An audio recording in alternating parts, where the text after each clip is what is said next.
gonna have Greg tell that. I'm gonna have Greg tell that story right at the beginning of the show.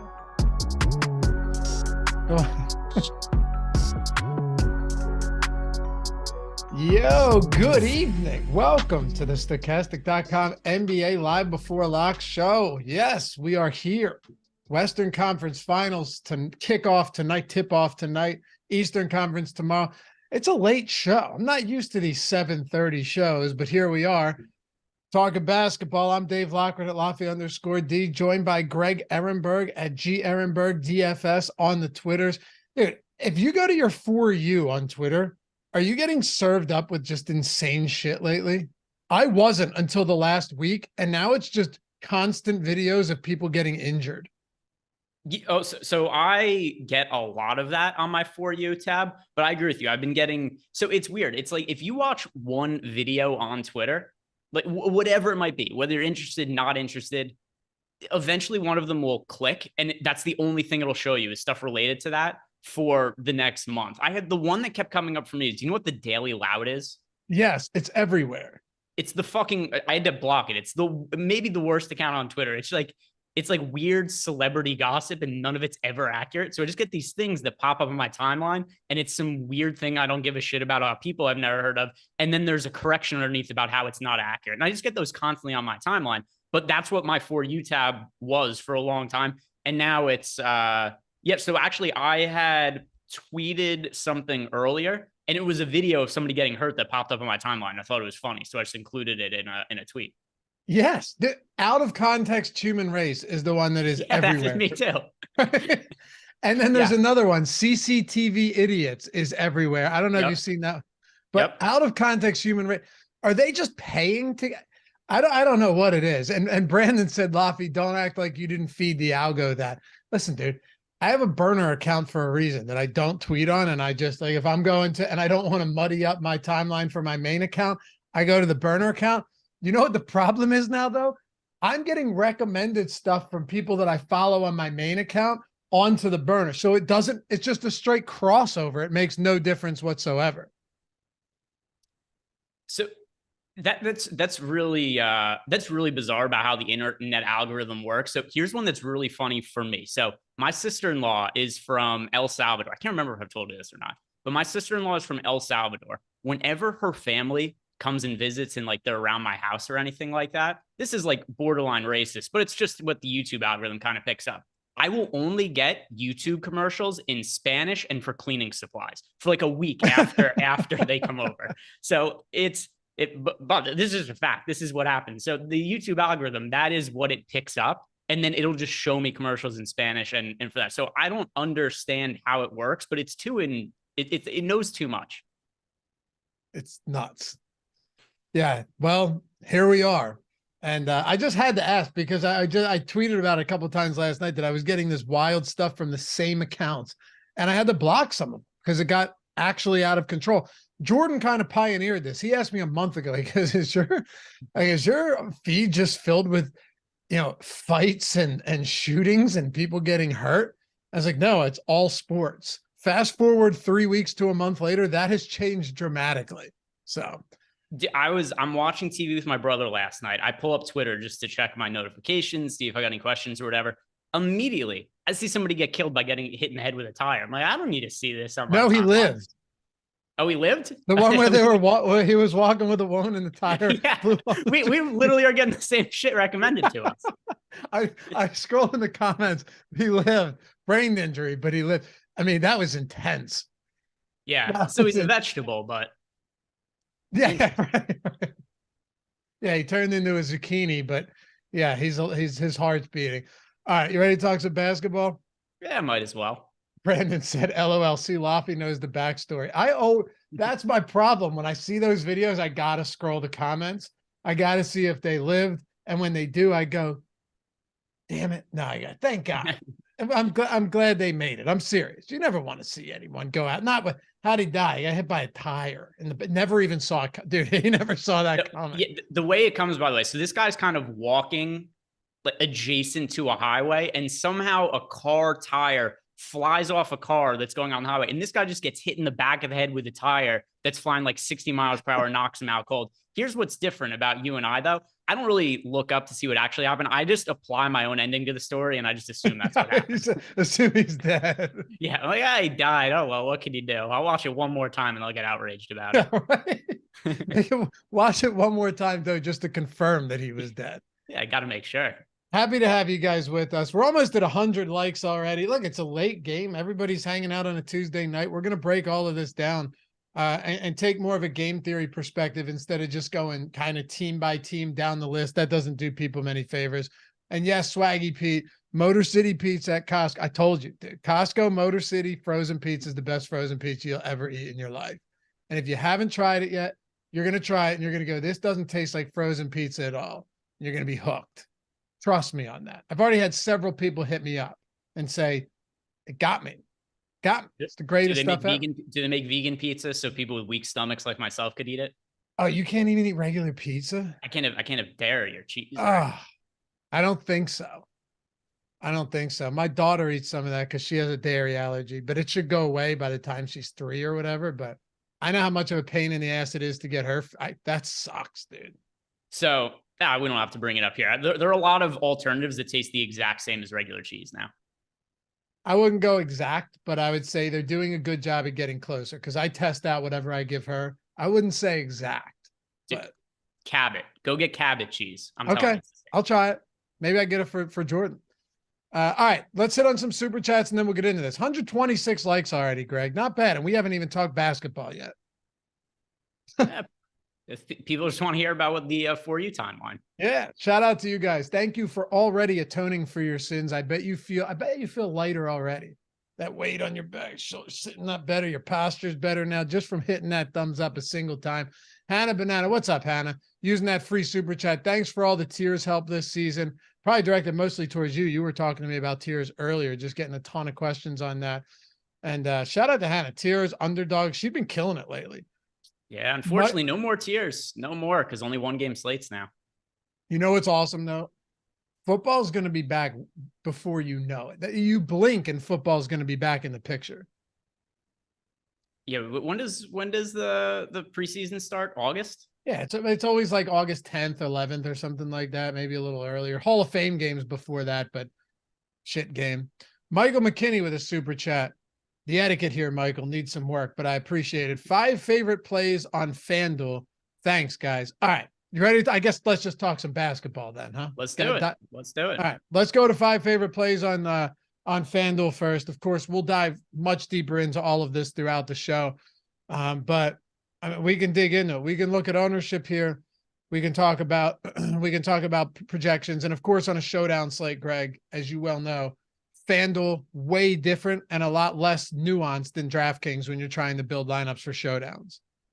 It's weird. In some ways, it's more, this is like a really dumb answer, but in some ways it's more nuanced. In some ways it's less nuanced. Like I had somebody reach out to me on Twitter like 3 days ago and asked about differentiating lineups on FanDuel because he said that he's had success with it. He's had wins, except he always splits massively. Yeah, so there is kind of like, there's kind of this decision making here is like, how far do you want to deviate away from optimal lineups in order to try to be unique? So in some ways it's straightforward. In other ways too, it's like, how crazy do you want to bet? How crazy do you want to get? Like the king of the NBA showdown on FanDuel is Rinback. Ryan's had multiple 6-figure wins where he just plays off the wall guys that have an opportunity and ways to get different. But yeah, we could dive into Michael McKinney's super chat. And I think one way we should look at this too is just look at some of the multiplier spots, because I find it really hard to get away from Nikola Jokic as the MVP, no matter how popular he is, right? And he's projected for 46% ownership right now. We've got Anthony Davis picking up 27% ownership, LeBron 19%, Jamal Murray 6.6. It's kind of hard for me to think anybody else outside of those guys is going to be the highest scoring player on the slate. So I'm not willing to deviate off of Nikola Jokic in the MVP. I think that he is the guy to go to there. And is there like anybody else that you could see having a ceiling game that'll be the highest scorer, or are we going to differentiate elsewhere, Lofty? I think Anthony Davis still has it for one very specific reason.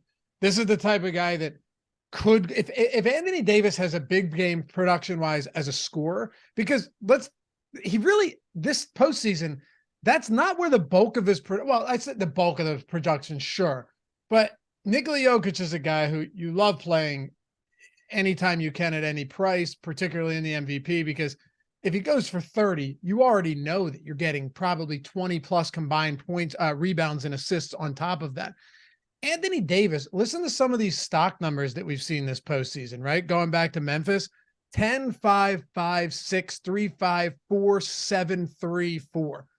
If he comes out and has a 7 or 8 stock game, steals plus blocks, he's had multiple 20 plus rebound games.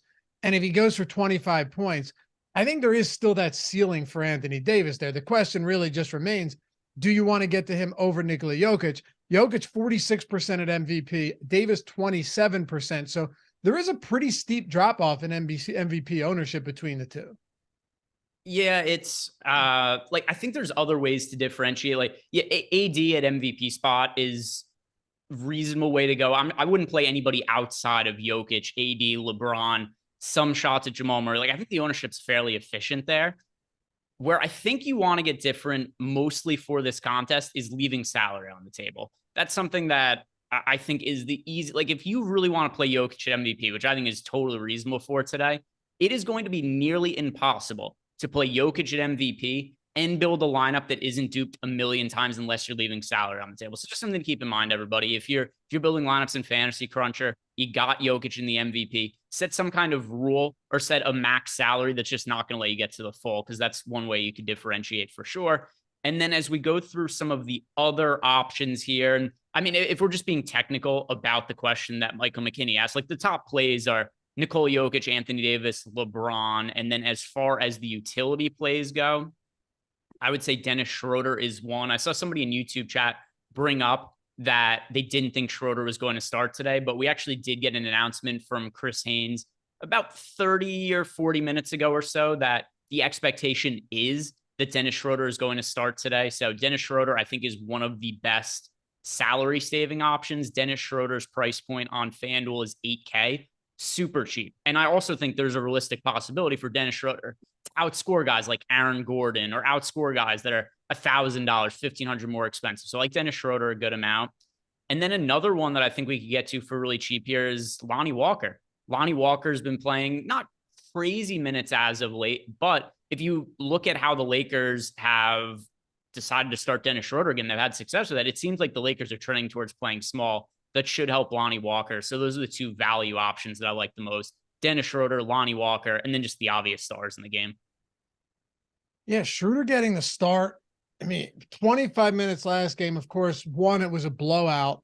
What did you make of the second half rotation? Is that just because he picked up his fourth foul and never came back because of blowouts? Because if you were to take, and I understand, entirely different matchup, right? Warriors are different than the Nuggets, but same time, if you were to just extrapolate a little bit of what we saw with Dennis Schroeder in game, what was it, 6 against Golden State, he played, let's see, 11 and a half, 12, 13.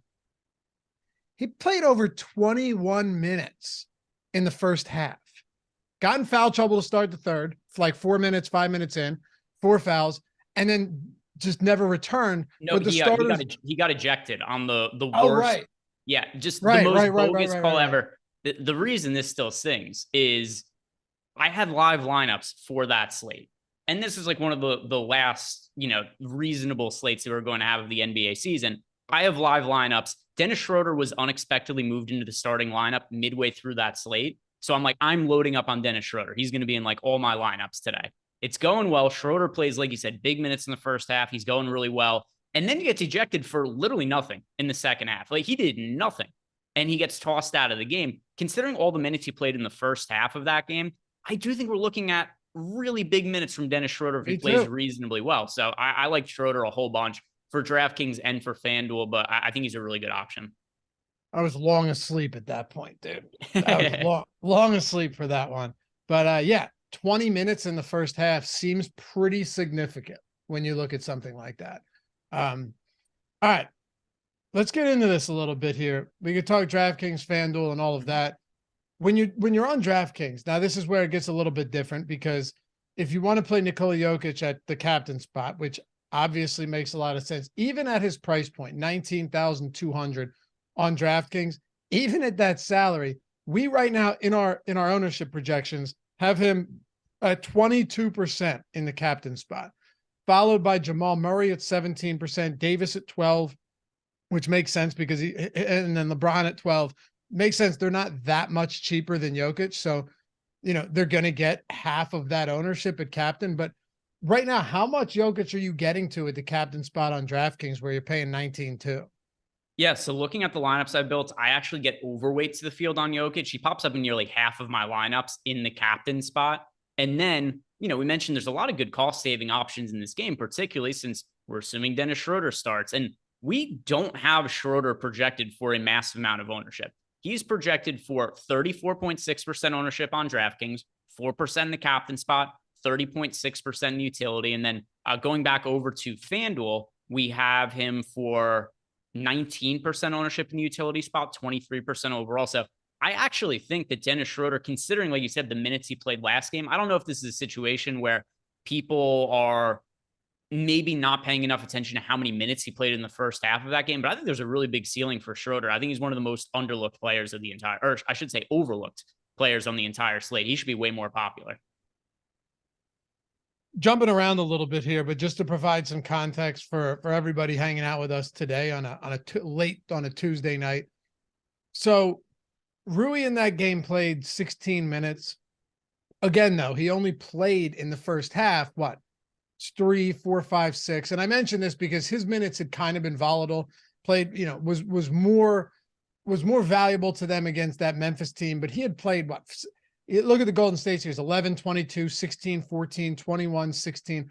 Assuming Schroeder starts again, and let's just say he does play big minutes, who takes the biggest haircut off the bench among all of these guys who have kind of been in and out of, not in and out of the rotation, but in and out of playing significant roles? Jared Vanderbilt, Lonnie Walker, Rui Hachimura, those type of guys.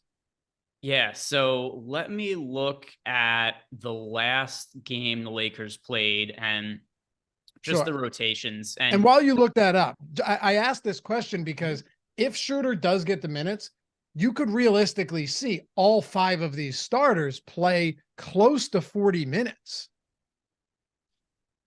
I think his minutes, Rui's minutes have been all over the place as is. I mean, all of these guys have. The obvious answer is just Vanderbilt, because Vanderbilt goes from a starting role to a bench role. And his minutes, he was basically relegated to garbage time in the last game, played less than 4 minutes. So as a starter, we weren't getting huge minutes out of Vanderbilt, but he did have some DFS relevance because you had an upside in Jared Vanderbilt. And, he would play 15-ish minutes or so during the playoffs as a starter, sometimes a little more if he was playing well, sometimes a little bit less. I mean, he has to be the guy to me that takes the biggest cut here. That's just my opinion here. And you never know, right? Because the biggest edge in some of these contests could be game ones. Because once you get past game one, the rotation's more or less going to be the same unless teams change their starting lineup. So if you guys have a hunch that something's going to look way different about a team, game one is probably the time that you want to go and attack it. But based on the rotation last game, it seems to me like Vanderbilt's the guy who kind of is the odd man left out. Yeah, he played 4 minutes in the game? Yeah, not much. No, that's it. He subbed in for Davis for 4 minutes. Davis came back out and he never saw the floor again outside of 10 seconds or 20 seconds at the end of the first half. Makes things interesting for sure. How do you approach a situation where you've got, because we discussed it a little bit on FanDuel, but as you mentioned, there's only so much, and you're right, Rimpak's had a ton of success with being different there, particularly leaving money on the table. But when you look at something like DraftKings and you don't have a massive price gap, like I mentioned to Josh on the strategy show this morning, going from Jokic to Davis at captain doesn't actually free all that much up as far as the final 5 utility spots go. How are you doing that today with Jokic, Anthony Davis, LeBron James? We can get to Jamal Murray, but just the 3 guys that are really expensive today at the captain spot where you're paying 1.5 times their salary. Yeah, and by the way, we just got an ownership update 2 minutes ago. So Schroeder I'm looking a little bit, not like crazy. He's at 36% owned in the utility spot on DraftKings. Okay. FanDuel, 21% in the utility spot. I'd still consider him under-owned. I'm overweight to that number in the lineups that I've built. The thing that's really interesting to me, and sorry, I know this doesn't directly address your question. I'm just kind of looking through the new. No, go wherever you want. We got plenty of time today. Yeah. It does, because it impacts a lot of my opinions on this game. The thing that's most interesting to me about DraftKings and the captain spot is Jamal Murray is more popular than LeBron James and Anthony Davis. I understand part of that is a price point thing, but I don't know that Murray should be nearly 17% owned to 11% for LeBron. That's for him to be 50% more popular than LeBron. That seems a little off to me. I know LeBron hasn't had the highest ceiling in the playoffs, but I do feel like he's kind of been saving himself for higher leverage spots. He's maybe coasted a little bit. He's taken his foot off the gas pedal. He hasn't played with the highest usage, particularly in the first halves of games. I think now that we're approaching the Western Conference Finals, I think LeBron is somebody who's being a little bit overlooked now. 10.9% is the updated ownership we have from him in the captain spot. That's not very much. I think that's a pretty reasonable way to differentiate with LeBron.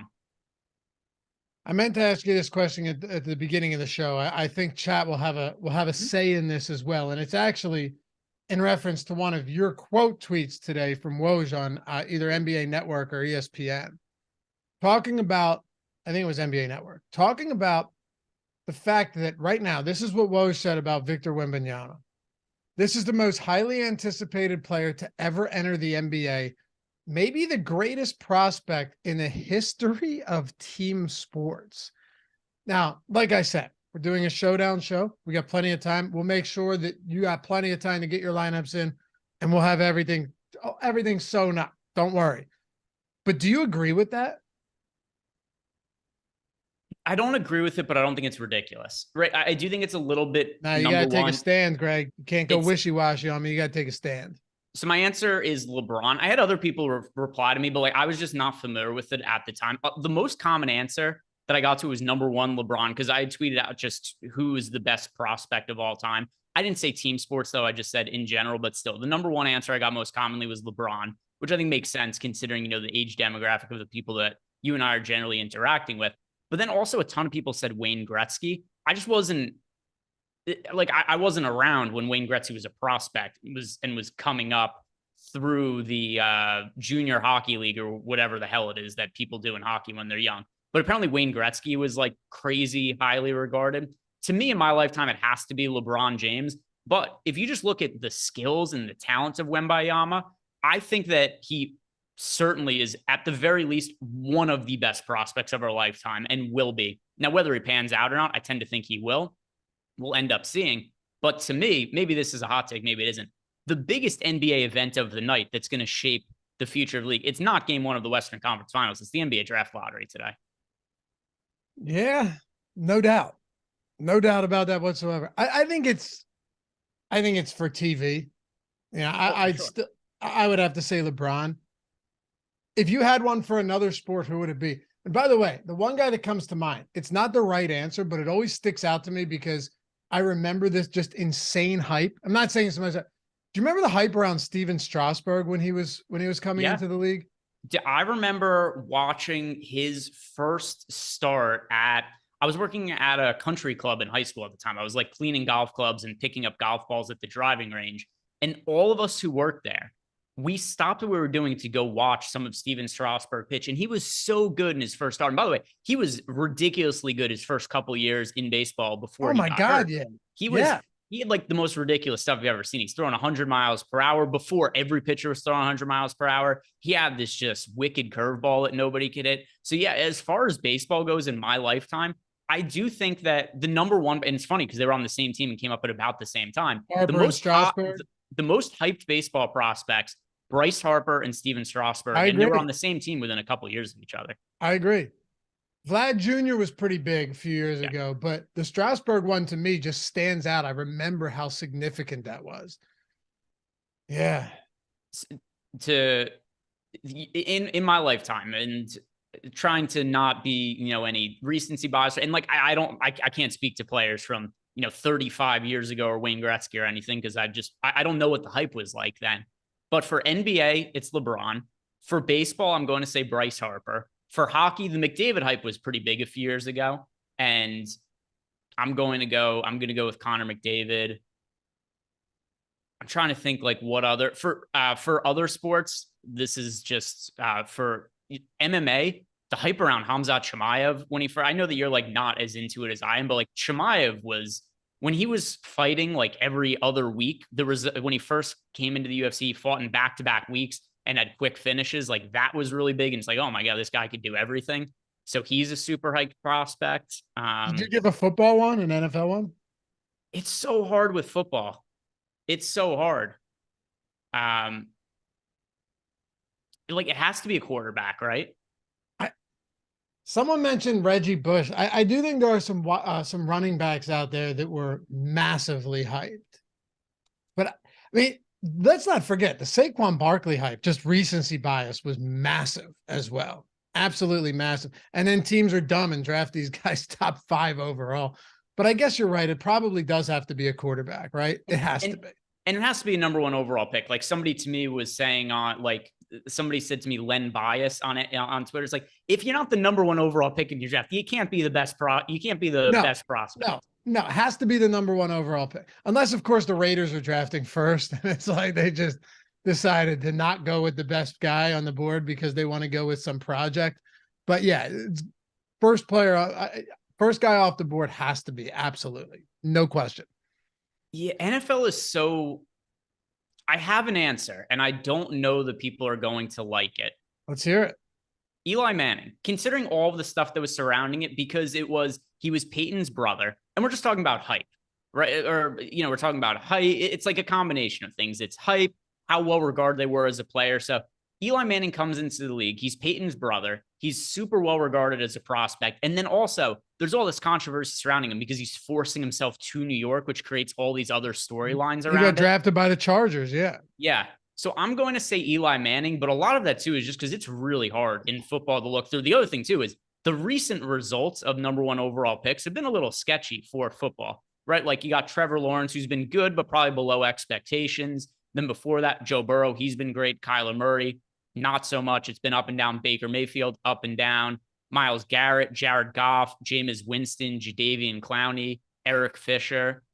It's hard to really call any of those guys crazy hyped coming out of college. Is Eli Manning a ridiculous answer? I don't think so, because the story around it presents such I think it's so memorable too with what happened with Eli that it's going to make that, even more so. But you're right. When you look recently, there just aren't that many, first overall drafted quarterbacks specifically that really jogged the memory enough to go, yeah, that was the guy. That was the guy. Yeah, I'm with you. Someone mentioned Andrew Luck. I think that's good. But I don't know if you know what? You and I got to revisit this one day. We got to go back and look at the first overall drafted, because I feel like we have to be missing we have to be missing guys. I have it in front of me, but the other thing too is like I can only go back so far. Like I was born in 1990, right? Like I'm not going to remember. Like I can't. Like was Drew Bledsoe really hyped? I don't know. I was 2 years old at the time. Like maybe he was. I don't really know. So for me in my lifetime, I do feel like it's Eli Manning. And a quick personal story on this too. One of my friends was at the NFL draft that year. So he was like 12, 13 years old at the time. And he saw on TV that Eli Manning was getting traded to the Giants. He went up to Eli and said, "Hey, I'm a big Giants fan. I'm excited to have you here." That was how Eli found out that he got traded to the Giants. Really? Yep. He didn't know. There's a story about it. It's a kid came up to him and told him, and that was a friend of, like a childhood friend of mine. That's crazy. Wow. Yeah, that was a wild situation with Eli. And then Phillip Rivers landed in San Diego. Yeah. Wasn't that the same year as Roethlisberger too? Yep. And Jay Cutler. Heck of a draft. We haven't seen that in a while. Draft. Yeah, man. All right, back to basketball. When is the draft lottery happening right now, by the way? I just assumed it was at 8:00. Yeah, it makes sense. I mean, you would think they wouldn't want to do it at 8:30, right? Like at the start of a game. By the way, we did officially just get the Lakers starting lineup. It does have Dennis Schroeder. Schroeder, D'Angelo Russell, Reeves, James Davis. So as expected, I know there was some conversation in the chat. Is this a good matchup for Dennis Schroeder? Will he be starting? The answer is yes. And I do think that he is under-owned in large field tournaments. It's at 8 p.m. Yeah.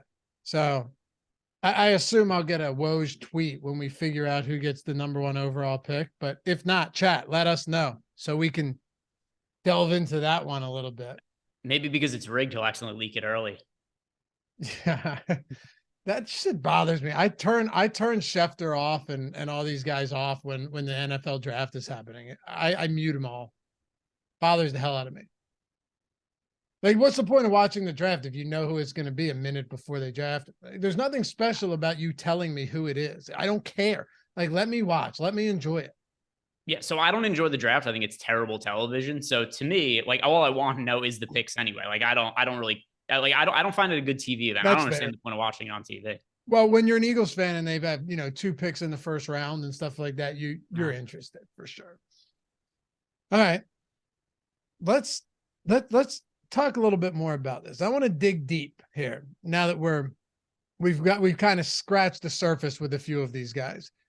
The mid-tier, let's kind of try and build a lineup out here and just see what makes sense. And we can talk about the lineups that you run and what you have towards the top. Mm-hmm. With Nikola Jokic at captain, right? Because a lot of people are going to do this. 22. Wait, we have updated ownership. Let me see. Is he still there? No, now he's at 26% at captain.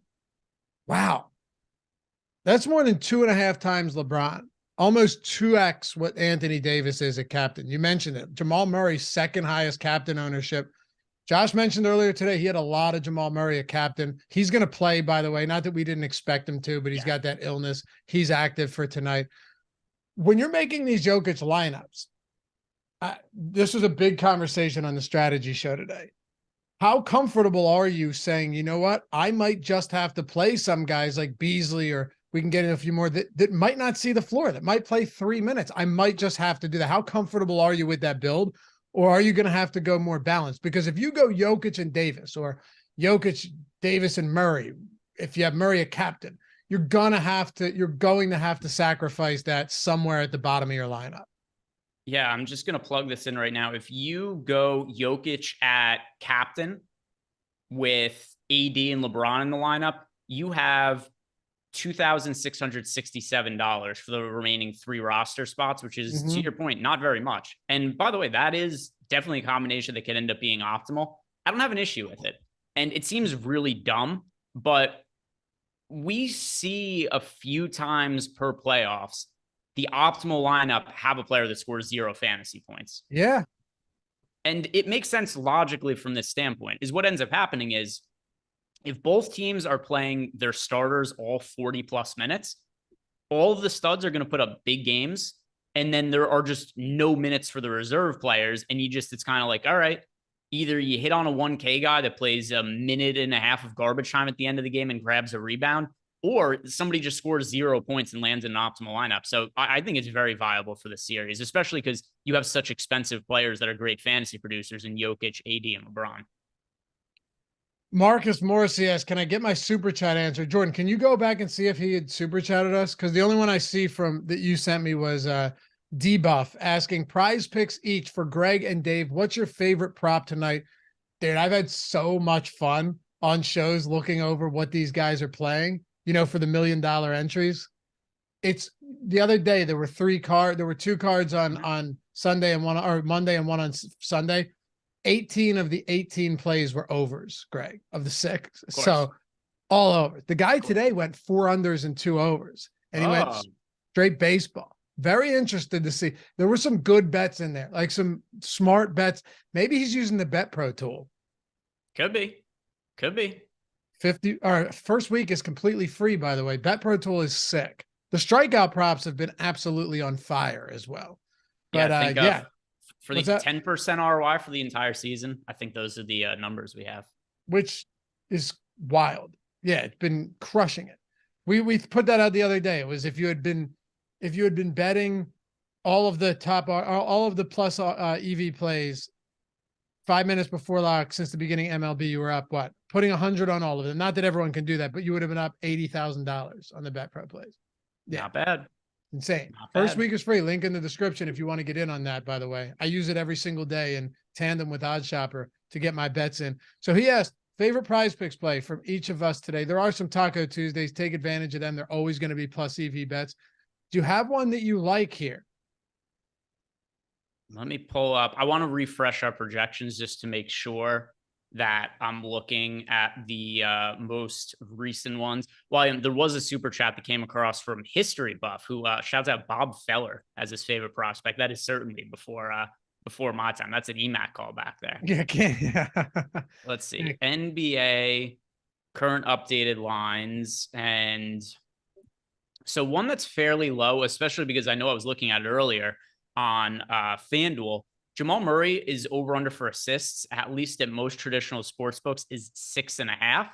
It's only 6 on PrizePicks, and we even projected for 7.4. That is our top projected one for today's games. And I think that makes a lot of sense because I actually did bet Jamal Murray over 6.5 assists. So if I bet Jamal Murray over 6.5 assists, stands to reason I'm going to like over 6 as well. Yeah, absolutely. Rui under 8.5 points looks real good too. I got to tell you, this is just one of these spots where with Schroeder starting, and we have this grading out nicely, 57% win percentage. We have him in the Bet Pro tool projected at 7.2 points. So it looks good here overall. I know last game he had 9, but the 3 games prior to that, he had gone under. Matter of fact, 5 of his last 6 before that, he had gone under. I only mention that because the minutes are so volatile. And if Schroeder does play a good amount of minutes, there's just not a ton of playing. Remember, as you mentioned, that Schroeder had been ejected. Excuse me. If all of these starters end up playing, 38, 40 minutes, there's just not a ton of room for these bench guys. So give me under 8.5 points for Rui. Yep, I like it. I think that makes a whole lot of sense. And he played, what was it? Yeah, 16 minutes last game, and that was even with the ejection from Schroeder. Like, what would he have played if that wasn't the case? Right. 10? 9? Right. So I'm with you. Riley Cooper. Oh, Riley Cooper. Infamous in the city of Philadelphia. Any love for a scrub at cap? By the way, we went over this. Riley Cooper's number was 14.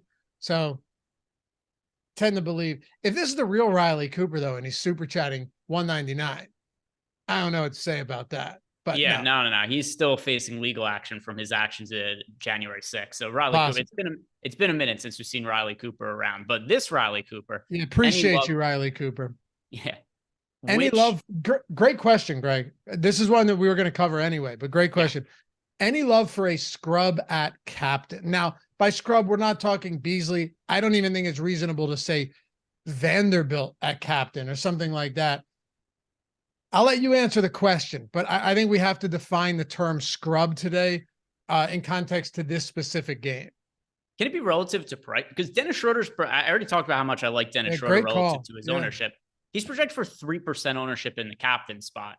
So that's very minimal. So Dennis Schroeder, I would say, if he counts as a scrub, Dennis Schroeder is my answer. He's somebody who I really do like at the captain spot for the salary savings. And then also just not that much ownership projected to go to him. So I would say Dennis Schroeder. And then if I had to go, like, if you guys tell me that Dennis Schroeder isn't scrubby enough for you, then I would say Christian Brown at 1% projected ownership in the captain spot. He's a bench guy who I'm fairly confident is at least going to be playing a somewhat decent role for the Denver Nuggets in this series. At 2,400, I think he's the cheapest guy that makes the most sense today. So my answer is Dennis Schroeder. If he's not scrubby enough for you, Christian Brown should be scrubby enough. Okay. Are you sure? No, that's not right. That's not right. Mimi PF21 said, Laffy, the Eli swap wasn't with Rivers. It was Ryan Leaf. No, I'm almost certain it was. Yeah, no. Ryan Leaf was in the Peyton Manning draft. Peyton Manning year. Exactly. Yeah, no, it was certainly Phillip Rivers. It was Phillip Rivers for sure. Yep. Did we have any more super chats I didn't get to, Jordan? We had a follow-up from Riley Cooper. This is a new one. Just said, fly, Eagles, fly. You gotta love the commitment to the bit. I'm telling you, the 14 was Riley Cooper's number. So we'll never know. We will never know. All right. Where are we going to next? Oh, okay. All right. So the mid-range. We already talked about Jokic and how we want to play that, whether it's even him or Davis or James, the captain. Looking at the mid-range, do you have a preference, a clear preference here by guys that you're looking to get more to than others with Reeves, Russell, Porter, Aaron Gordon, all of those guys not in no man's land specifically, but if you're playing two or more of the top tier players, you're pretty much forced to forego that tier entirely. Yeah, I agree with you. So as I'm looking through the lineups that I have built here, I've got exposure to Christian Brown. I'm overweight to him. I'm overweight to Dennis Schroeder. And then I'm overweight to all the studs, which does, like you said, kind of leave me in no man's land with these mid-range guys. But if I have to pick the one that I think has the most upside, the one that I'm not willing to forego in my lineup builds, Michael Porter Jr. He is somebody who has a really significant upside. His odds of hitting that ceiling are not all that high because he's very scoring dependent. But he is somebody who's capable of being the leading scorer for the Denver Nuggets on any game as long as he's making his shots. And also, I think there's a lot more ceiling for his minutes than a lot of people might realize. So many of the games between the Denver Nuggets and the Phoenix Suns were not all that competitive. They had, 2 games that were decided by single digits. Every other game was a double-digit final score. The last time we saw a competitive game between the Suns and the Nuggets, Porter Jr. played 41 minutes. Now, in those minutes, he wasn't making his shots that game, so he finished just 11 points to have 10 rebounds. But if there is a chance for Michael Porter Jr. to play 40-plus minutes, and if he's going to make his shots today, I think he's the highest upside, the highest ceiling of any of those guys in that mid-range. I think you're on track there for sure. That type of playing time is, you're so right. A lot of these games just weren't competitive. They weren't competitive enough to where you had to get those minutes. The one game was crazy too, because Ben on the Odd Shop talked about it. He's like, maybe we ladder the threes. It was 4 threes at plus 600 or something. Hit it in the first quarter.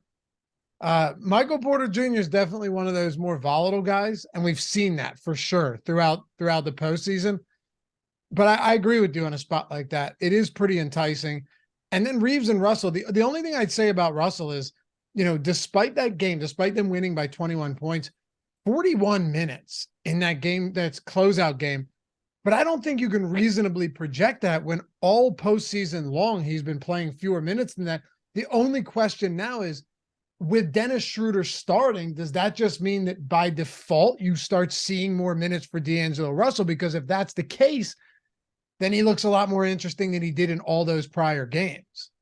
Yeah, D'Lo is pretty similar to Michael. Like, all the things I said about Michael Porter Jr., that's what D'Lo is for the Lakers. He could be a guy who you could get a game where D'Angelo Russell is knocking down his threes, and then all of a sudden he's, leading scorer for the Lakers. We saw that in the final game against Memphis off the top of my head, where he scores 30-plus points. Him and Austin Reeves had really big games. The Lakers won by a bazillion points.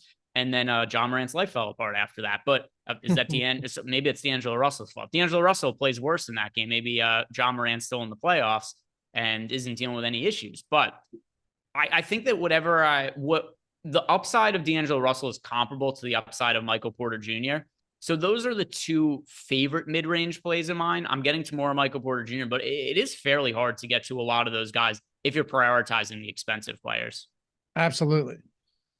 Also, for those of you guys hanging with us today, if you still haven't, I know it's an NBA show, but if you still, I know all you guys play MLB too. There's no reason not to, especially Greg, especially now that all of the NBA games are going to be at 8:30 p.m. Eastern going forward. So you have ample time to make MLB lineups and then take time, watch live before lock, whatever your process is, and make NBA lineups.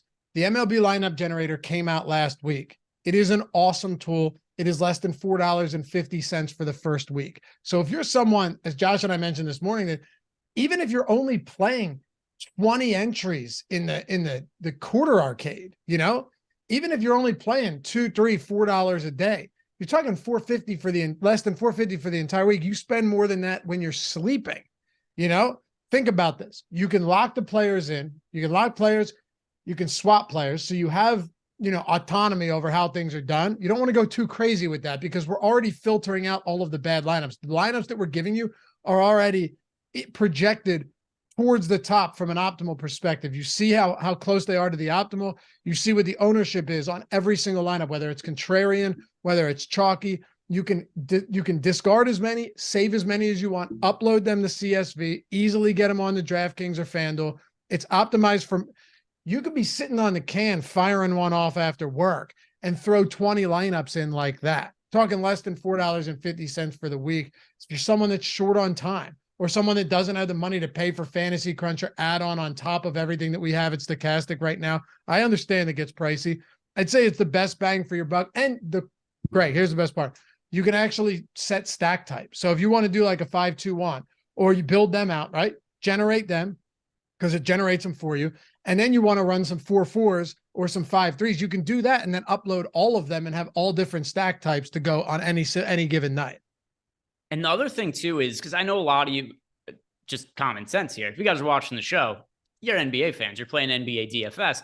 I'm sure a lot of you probably are not familiar with MLB and you just want stuff to be able to sweat during the summer.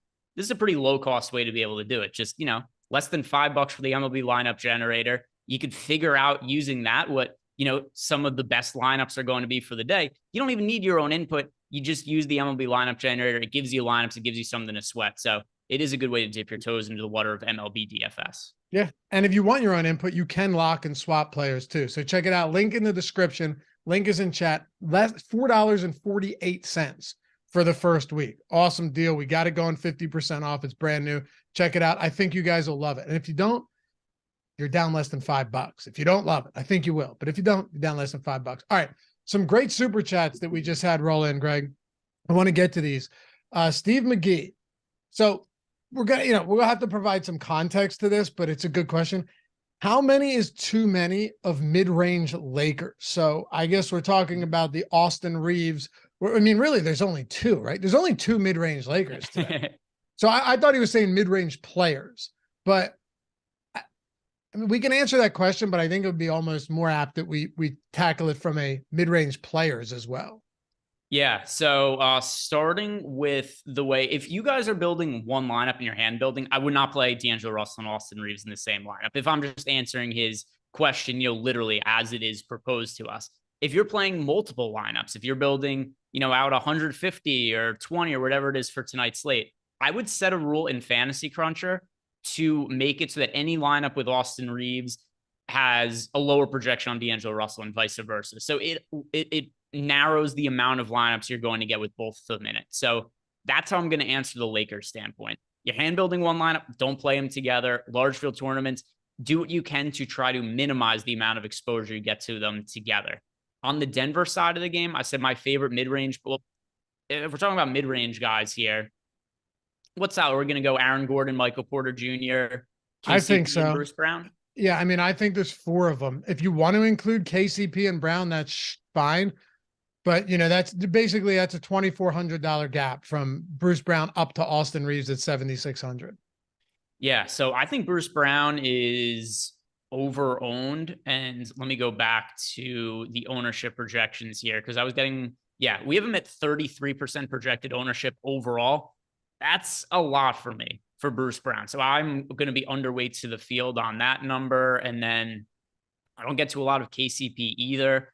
The one I like the most here, I mentioned before, is Michael Porter Jr. I come in underweight to the field on Aaron Gordon as well. It's just not really a range I get to a lot of. So ideally, if you guys are hand building lineups here, I wouldn't be playing lineups that are focused on the mid-range. I just don't think it's the optimal way to build lineups today. It certainly doesn't feel like it is. The only question is it so different that it makes sense? But even so, that means that you're going to end up foregoing a lot of that top tier value. And that's tough to stomach. Malcolm Revamp with the super chat. What are your captain MVP for DraftKings and FanDuel? Easy for cash. Yeah. Cash games, Jokic, both sites. Easiest answer of the day. Yeah, it is actually maybe the season. Yeah, no, for this particular, it's really simple. You go with Jokic here. And even in these kind of situations, Malcolm, if you're uncertain of who to go with, you're in between a couple of guys, here's what you do. Go check out our ownership projections. Whoever's more popular for cash games, that's the tiebreaker. For cash games, whoever's more popular, that's the tiebreaker. For tournaments, if you're in between two guys and it's really close to the lower owned guy, that's the guy you go with is the tiebreaker. Wow, Pistons fall to the 5th pick. Good. I don't enjoy watching that team. Cade Cunningham is not fun to watch. But so who moved up? I don't know. I'm just reading chat.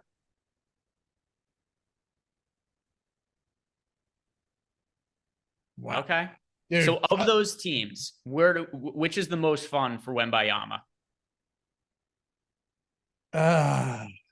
Dude, put him in Portland with Dame. Well, the most fun for him is not going to be Oklahoma City, by far as living conditions go. The life out there. I don't know. The thing about Houston is they got some guys that I actually enjoy watching. Some of these guys from Houston, I enjoy watching Green and Porter play together, but I don't think,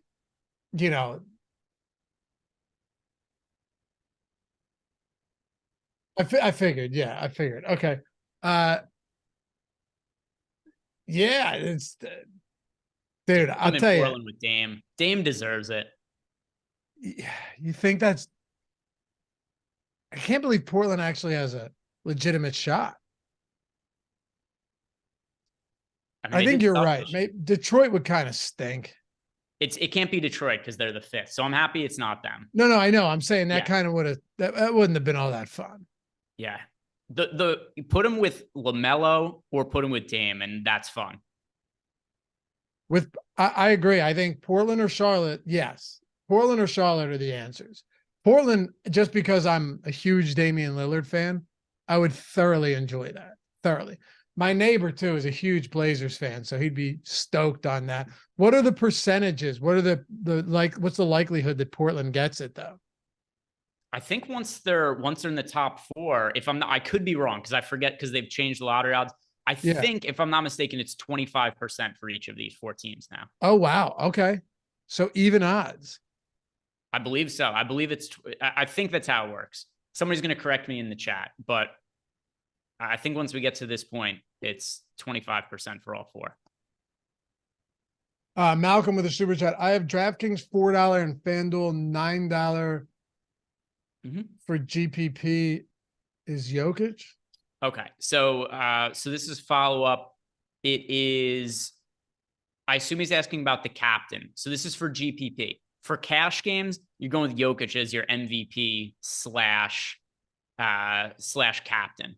For tournaments, I would still say go with Jokic as the MVP on FanDuel. For DraftKings, single entry, you're building one lineup, I'd say go with Dennis Schroeder as the captain. John P said they had the 5th or 6th worst record, talking about Portland. Yeah, you know what it was? I think I looked at them early in the season and I kind of forgot that they, not forgot, but when they sat every player on that team for the remaining 2 months or whatever it was, I guess they fell far enough. I didn't think they finished that bad, but apparently they did. By the way, we got some questions in Discord, so we'll answer these. Fire away. So Miami High Life, thoughts on Schroeder, captain on DK? Love it. I love getting to Schroeder captain Miami High Life. Go load him up in tournaments on DK. And then we've got Gang Green saying, do you think it's viable to play Brown? It lets him get to 80, Jokic, and Murray. Yeah, he's viable. I just think he's overowned, right? Like if you just have one lineup and his salary fits the final spot, that's cool. But for me, I'm saying like over the course of a bunch of lineups, underweight for Bruce Brown. One lineup, yeah, I don't have any issues with him. Matt's Poker. This is an interesting one for soccer. I do remember this. Matt's Poker. Freddie Adu. He didn't work out, but do you remember how much hype there was on Freddie Adu? Yeah. People went crazy for Freddie Adu. JEW. Favorite 1K player for DK that could get garbage time points. Yeah, I like this. I like this question. So a couple of things that I think we're looking at here. Number one, who could potentially be in the rotation of everybody in this game that's 1K? Probably nobody, right? Like I think Troy Brown at 1,200 is the guy that you'd want to go to there. But if you're giving me the flat 1K. Spurs got it. Spurs got it. Ooh. That was the last team I wanted to see get the number 1 pick, man. That was the last team. I'm sorry, I cut you off. That's the last team I wanted to see get the number 1 pick. Just so tired of, the Spurs. Let's give Popovich something. Yeah, just be bad for a while. Jesus, dude. How is it all right, I'm sorry. Go ahead. You were talking about the 1K players. That sucks. So if you have the $200 extra, I would say go up to Troy Brown. If not, I think Zeke Naji could potentially be in the rotation this series. Not the most likely scenario, but we're looking at 1K guys. These guys are mostly shit. And I think that there's a chance here for Zeke Najee to be in the rotation. So I'll say Zeke Najee as the 1K guy if you needed to play one. The next one is username KCP or Bruce Brown, KCP. Basti G, best contrarian captains. I'm going to say Dennis Schroeder and LeBron James to an extent, right? He's only 10% projected owned, so I like being overweight to the field on LeBron. Is that contrarian? He's the 4th most popular captain. Not exactly, but I do think he's worth being overweight to the field too. My real answer is Schroeder at 3.4% projected ownership as captain. And then one final one here is from Miss Click Genius. Since AD and Bron are essentially owned at the same in a single entry, would you play AD for the higher ceiling? Yeah, I prefer AD to LeBron, and LeBron is, to what you said. So LeBron is a little bit more popular in the utility spot, and then we've got AD's more popular in the captain spot. But yeah, all things being equal, I prefer AD to LeBron. And if you guys want to get access to all of the tools that we have on the site for an entire month, including the Discord that Greg's referring to, our boom bust tool, our ownership, our projections, not just for basketball, but for every sport.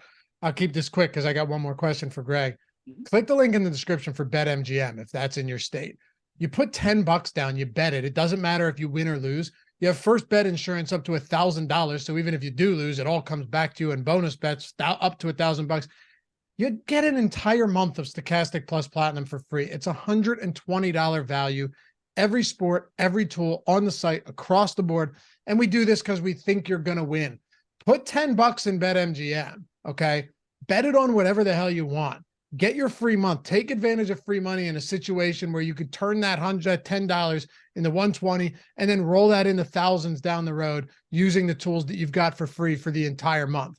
Link in the description and in chat for BetMGM. I had a tweet, Greg, from Matthew Brown. He said, Jokic with AD, LeBron, Schroeder. Here's where it gets interesting. Christian Brown and Malik Beasley rounds that out, period. Interesting. Problem I have there is like you could be looking at 5 combined fantasy points between Brown and Beasley. I would rather play Zeke Najee than Malik Beasley. Okay. It's like, I mean, that's not like something that's going to massively change your lineup or anything. But like I said, 1K guys, I prefer Najee to the other ones. All right. Any final thoughts before we head out of here? Oh, yeah. Zach Jameson, Greg, who wins the series or who wins tonight? Who wins the series? This is a great question because the Lakers look damn good. Yeah, I'm going to go with Denver tonight and Denver for the series. How many games? I think it goes 7. I honestly would not be surprised if it goes 7 here. It could. What do you have? I'm going to say Denver in 5. Okay. Denver in 5. Going Denver in 5. Man, okay. I'm a Jokic guy though, right? So I know you're a Jokic guy, but I'm gonna go Jokic. 5 games. All right. I'm going 7. All right. I'm going Denver in 7. But I get it. I see where you're going with this. What did you look this up?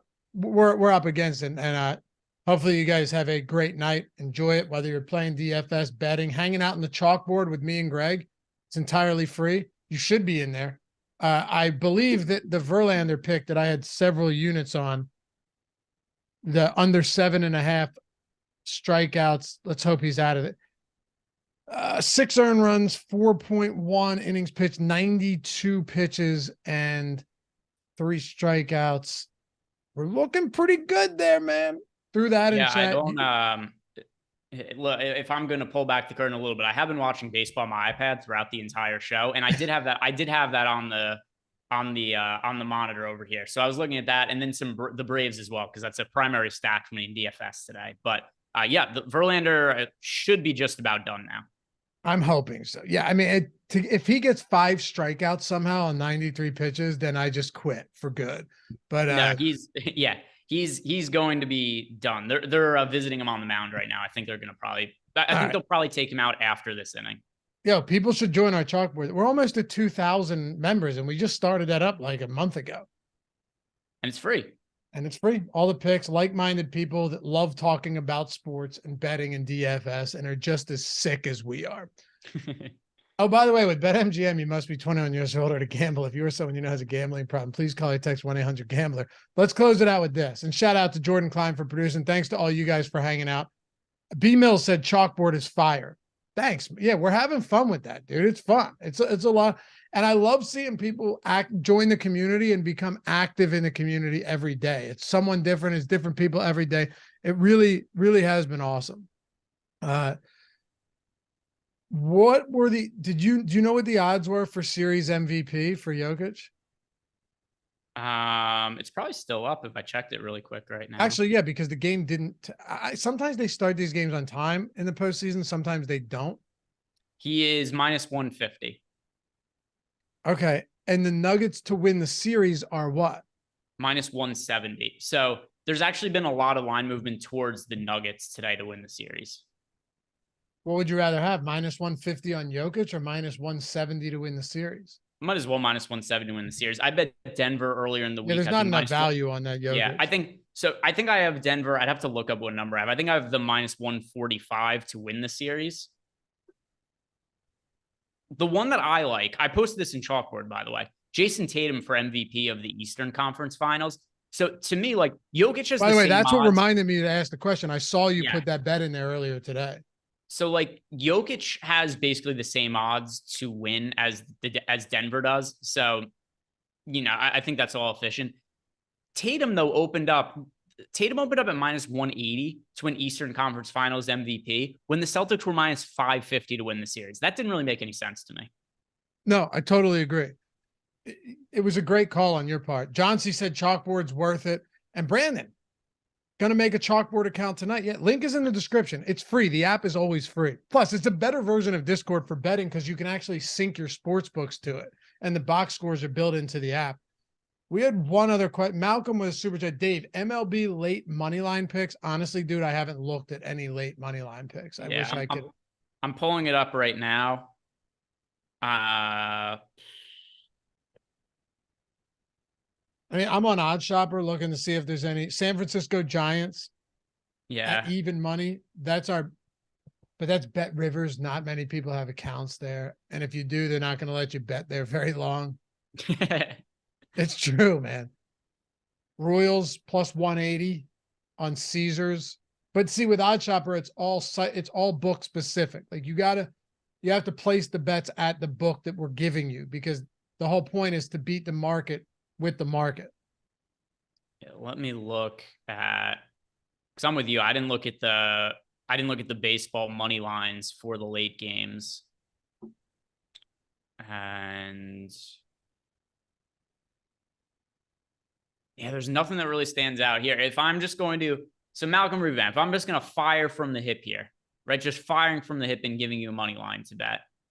I am going to say that you should go with the Cincinnati Reds on the road in Colorado. That game starts in 10 minutes. It's plus money. The game's, to me, fairly close to a coin flip. Take the plus money side on the Reds. Both those teams suck. Love it. Absolutely love it. You got any Fraley home run overs? He was popping heavy. Yeah, I have a handful of home run bets today, but that is one of the ones I posted in Chalkboard. Beautiful. Oh, you did throw it in Chalkboard. See, all our picks in Chalkboard. Verlander already hit under 7.5 strikeouts, finished with 3. I needed that to start. I needed to start the night off smooth, which now what'll happen is you just lose like 7 straight. But we started the night out smooth. We're in business. Going to go watch some basketball.